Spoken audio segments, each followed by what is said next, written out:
Hello everybody. Welcome to my YouTube channel. I am Zachariah the Ghost. Guys, I'm back again with another episode of Mountains, Rivers and Caves.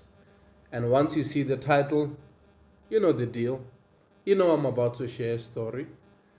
Guys, if you follow the river takes you straight to the waterfall. We are at a place, guys, called Waterfall. Like I did the video earlier about the cave. Now we are moving to the waterfall. Now I want to share some stories about the waterfall that I know some of you guys will be like, oh my God, he was not even supposed to share that. So what you gonna do if I share that? What you gonna do? Nothing. Let me continue. So when you follow the river, it will take you straight to the caves. The caves. Yeah, there is the caves on the sides. But although we respect that cave that I showed you the picture, but you will find the other caves and they are more dangerous and there are some crazy stories about those caves, and I've never been into those other caves. I always prefer to go to the one that I just told you about, and I'm not going to speak about something that I've never been inside or something that I just heard people saying. I will speak about my experience because I believe God took me to those places so that I can see those places. And if I can see them, that means I can speak about them. There is nothing wrong with that. God knew that I am crazy before he took me there. So now you will see 3 water wells. Yes, you can spell it with W-E-L-L, the water that just comes from the ground. Most of the time, that water is always cold. So that mountain, it provides you with that kind of water. So you will see them, and they all have their own stories. They all have their own stories. We had so many people going there to get water, and they just ran, and you hear some crazy stories. But that one, I was not even there. So let's move along. So if you walk on the path and you walk next to the river, there is no way you can miss the waterfall because it is so loud. And the river will take you straight to the waterfall.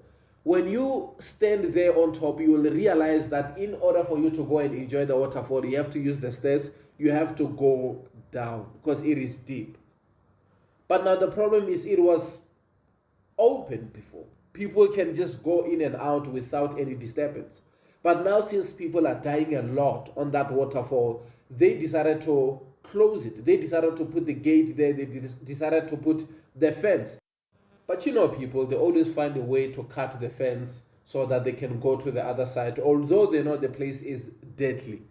Because most people have this belief of the more dangerous the place is, the more powerful it is.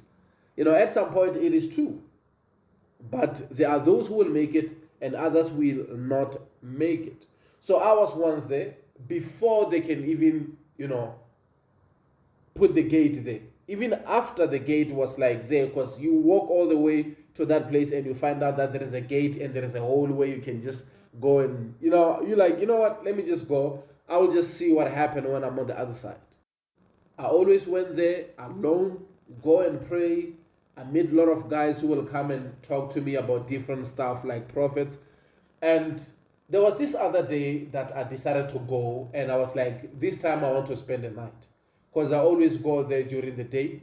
Although I had so many stories about the place, but I just want to spend the night, just go there and pray for a night.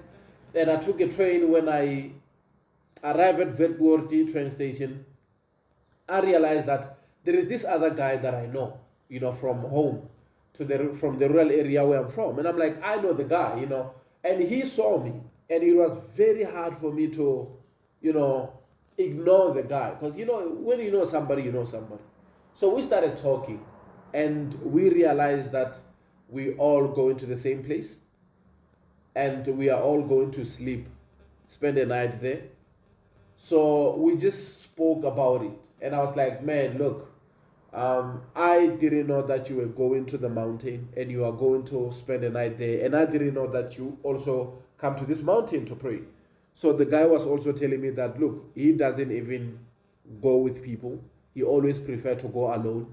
And now we had to find, a way of being at the same place but pray differently. We were like, listen, we will be in this place, we will make one fire, we will camp at one place.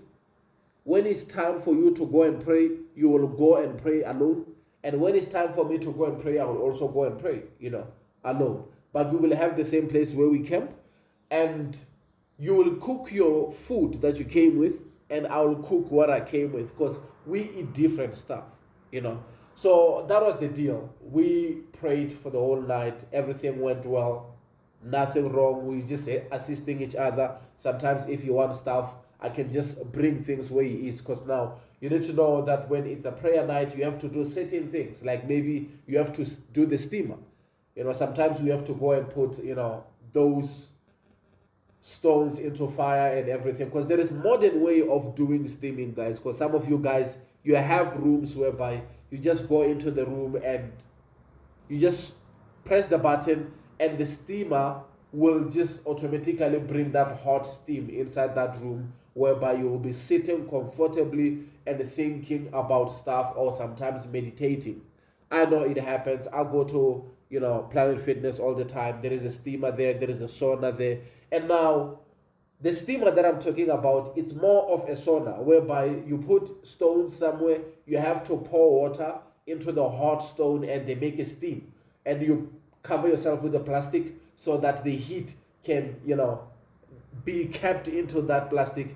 And now the more the heat goes higher, is the more you sweat, and is the more you can just find that great heat that clean your skin, that make sure that you sweat, and when you come out you feel so light and ready to go. But that's our African way of doing that. But we all know that times have changed now. We are dealing with the Western technology, whereby they can even accommodate up to 6 or 7 people in the same room, and it is more safer and it's more faster than the way we used to do things before. You have to go and put the stones on fire before you can do the whole process. I have to say it, because now sometimes when I speak, I know that I don't speak with people who knows. Sometimes you speak with people who didn't even experience certain things. So that's why sometimes I take time when I'm like telling my stories, guys. Now, we spent the night there, everything was fine, we prayed, and when the morning comes, I was like, you know what, I am ready to go to wash.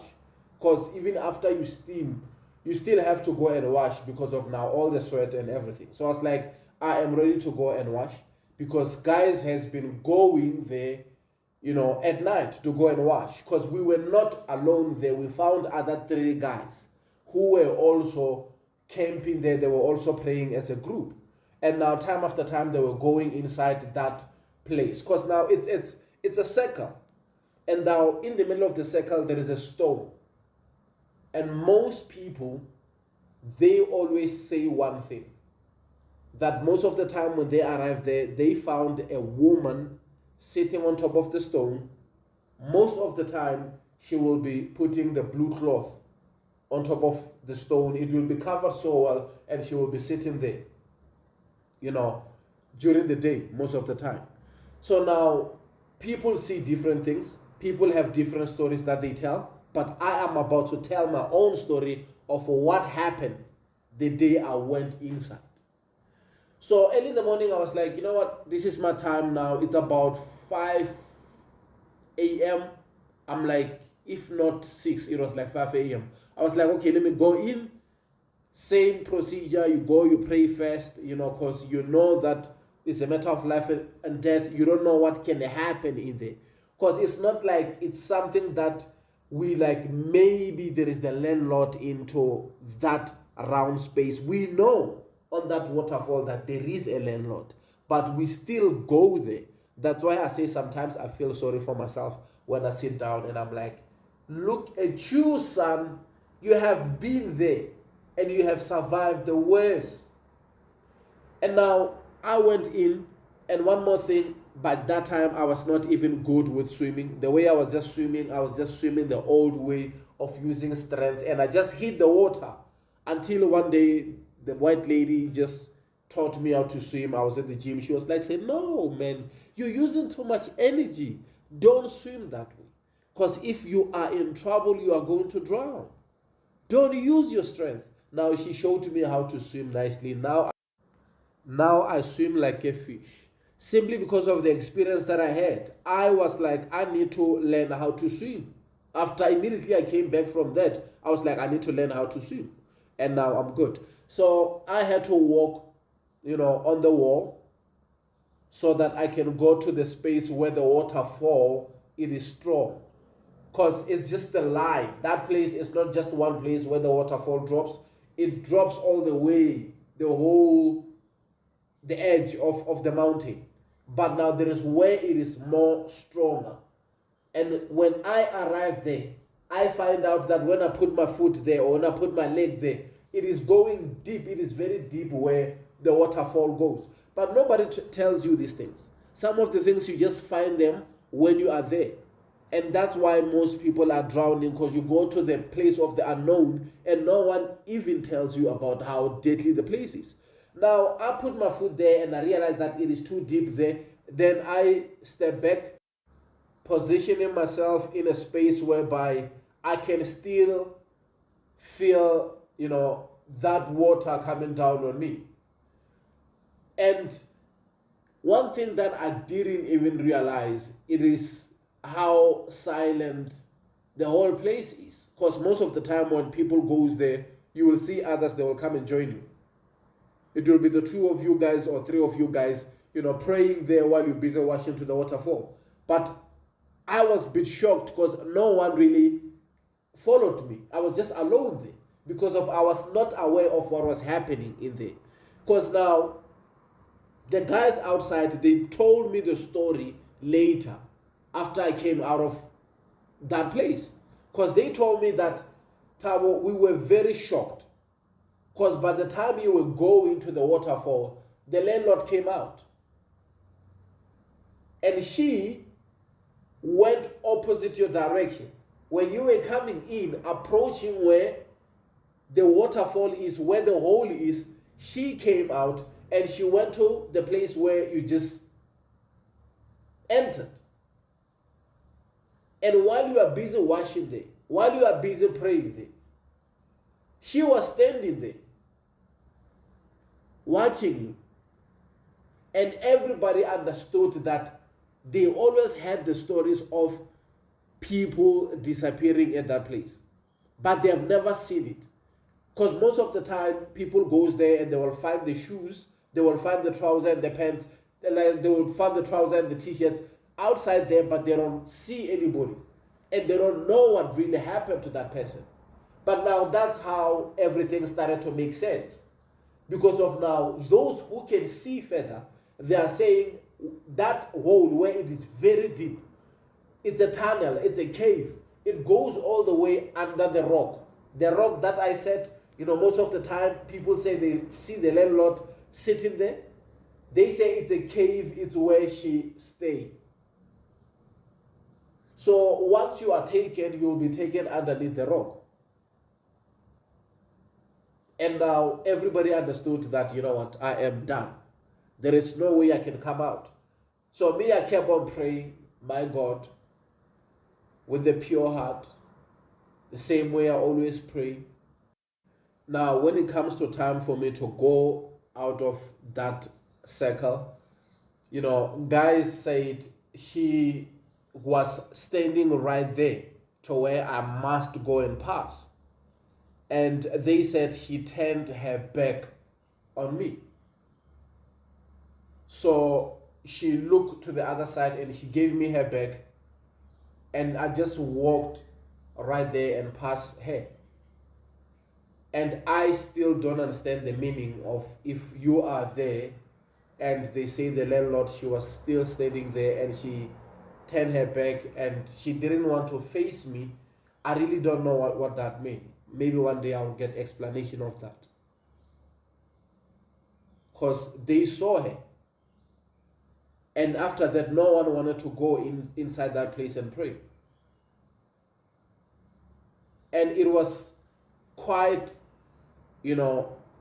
shocking for me. You see, when you go to a place, and hear stories, but you've never seen anybody been attacked, and you hear that you were very close.